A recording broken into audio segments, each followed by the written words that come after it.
I've always been interested in making my own camper, but I also thought that Japan is not the place to have one, because you could find everything everywhere. No need to bring your own camper to enjoy this country. Also, you find people almost in everywhere. It's totally different from what you expect in the US, where you park your car in the middle of nowhere to have quality time in nature with you and your dog. So I kept telling myself it's just Instagram fantasy and you don't need it in real life. But when I quit my job and find myself having tons of free time, the first thing that came to my mind was camper vans. So I decided to make my own with this family car and 100,000 yen budget. Why not make one if you are so passionate about it? There is no need to think whether you need it or not. The first thing to do is to create your ideal setup plan. Most of the ideas you see on Instagram are for big camper vans, but if you search for more you will find a small number of groups converting their SUVs and small cars into a camper. Once your ideas become more realistic, draw them down on a piece of paper. This doesn't have to be perfect, but make it something that will motivate you every time you see it. Using Google Slide, add more details to your plan. Start making bed frames using the plans on the slide. The pipes I used was called Creeform and was so easy to use.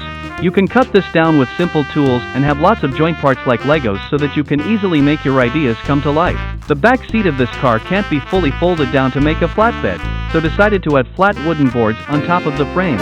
I've asked the store to cut the wood down to the exact size of the back seat of the car so that you can take one side of the board out to make one seat available for use. This way you can use this seat to cook or work inside the car while having half of the bed active. I also added supporting legs to the board since 1 or 2 people will be putting their weight on it. This leg can be put away when not needed so that I can store all the boards in the luggage space. Bring your blankets and sleeping bag and your bedroom for the night is complete. For more comfort, you can use a futon or mattress, but that will take up too much space when not in use, so I prefer using a sleeping bag. Next, I'm making a sliding table under the bed frame which has about 15 centimeters high. Bought this sliding rail before I even started researching how I make the table because I already knew that it will need a more precise plan and I might give up during that time.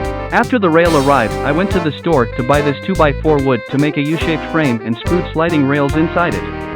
I've also installed a power outlet which I bought on Amazon for 1,600 yen onto the table for my cooking heater. This thing is like something you find in a cheap Japanese cafe, but it's my favorite feature on this table.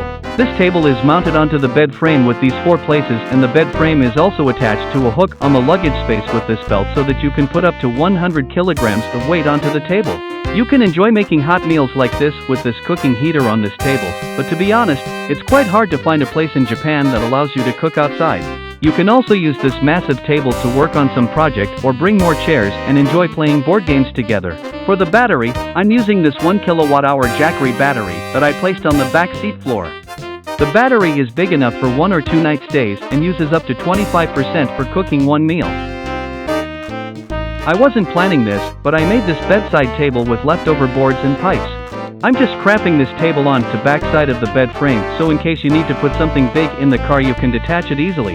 This side of the table is for an electric kettle which I use all the time in the winter even when not camping. It is mounted onto the side table with a detachable band so that I can use this even when I'm driving.